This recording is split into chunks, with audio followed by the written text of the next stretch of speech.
You give your child a smartphone at a young age, you are exposing them to danger. You've made a mistake. Your child may survive those dangers, of course. That doesn't mean you did the right thing.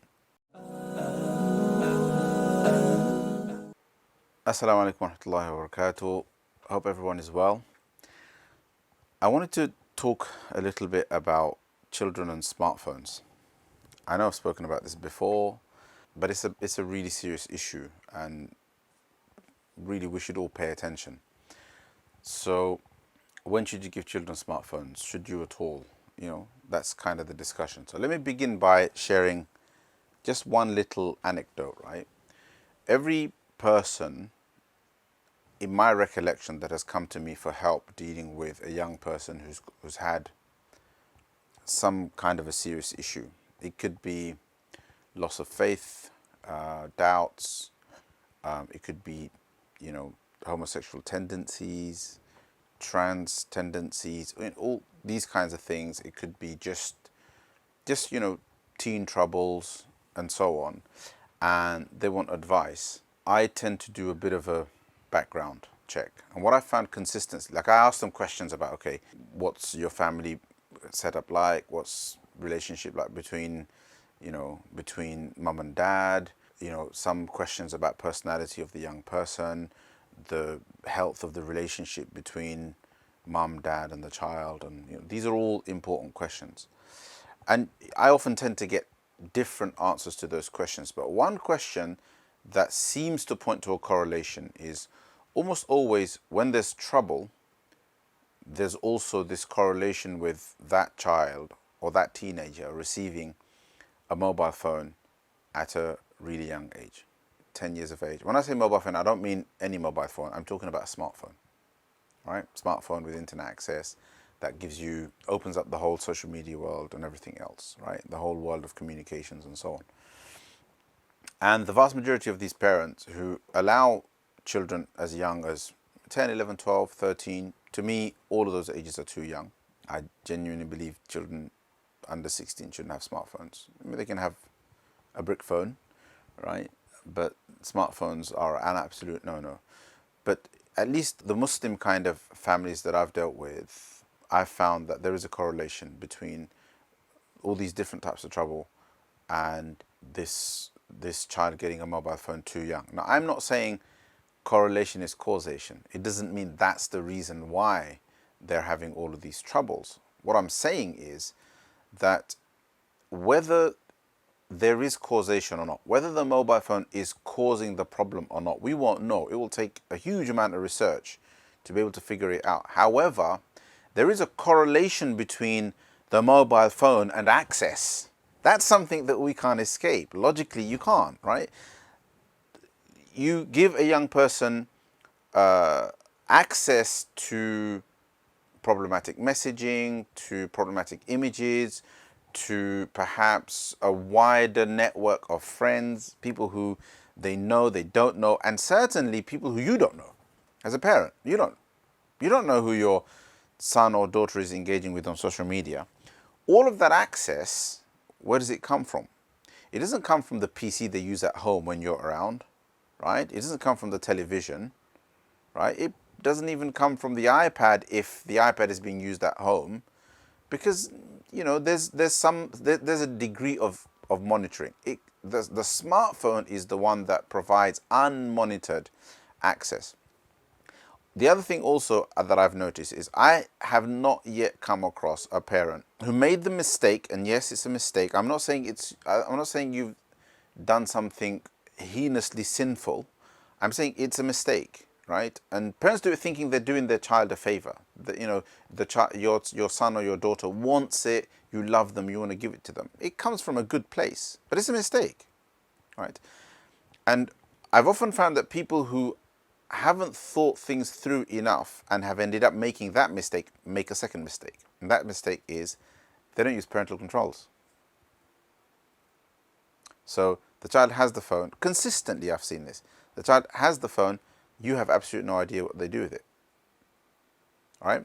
I mean, you can get free parental controls, for example, through something like Google Family Link.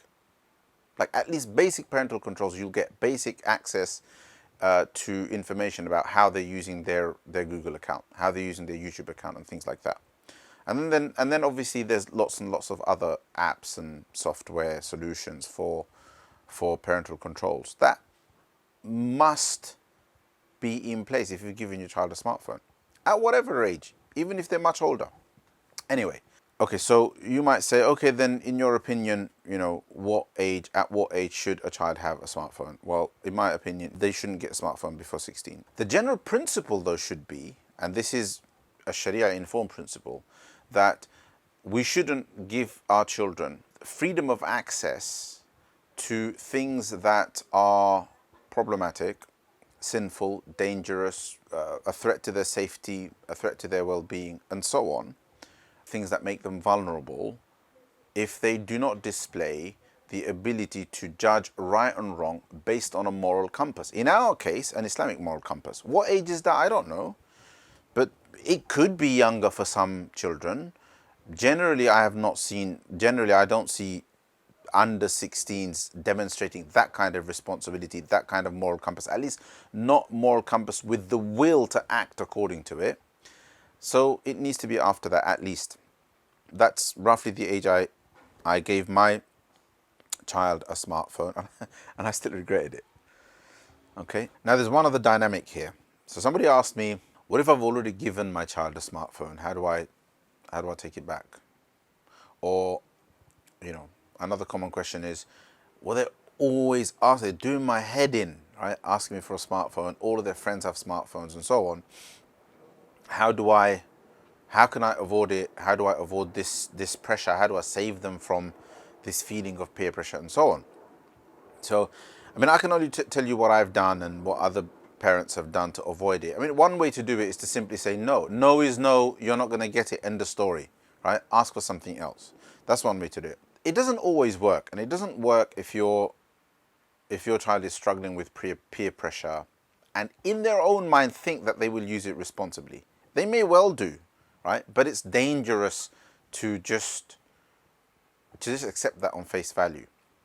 So what my experience was that my son's way of applying pressure on me was to come and tell me that his friends have smartphones at school and he's one of the only ones that doesn't have one. And then my response to that, my way of engaging the conversation, and that's important, having the conversation is important.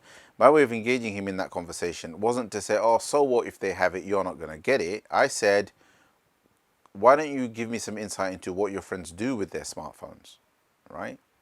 So I start, and then he would tell me a little bit, and then every now and then I would kind of ask the question and say, you said one of your friends has a phone that's as good as mine. What does he do with all that technology? And then he'd tell me, social media, etc., etc. There were even incidents of young people his age. This is about 13 years of age, accessing porn and inappropriate stuff, and that's actually how he also found out and learned about porn, because of classmates and friends in school who had smartphones. And then, so we'd have this conversation, and I would then ask, well, is this right? And do you think young people can avoid that temptation? Would you be able to avoid that temptation? And we obviously spoke enough, and I'm trying to do a short video here, but we spoke enough and at length enough for me to have to kind of press him for an honest answer. And he admitted that no, it would be too difficult, right, to avoid temptation. And then I asked him, well, do you think the parents that gave smartphones to their children, your friends, your classmates, their parents, when they gave them the smartphones, do you think that was the right thing to do? Was that in the best interest of those young people? And he had to admit that it wasn't. He had to admit, in the end, because we had a dialogue, right? In the end, he had to admit, we were having a rational conversation.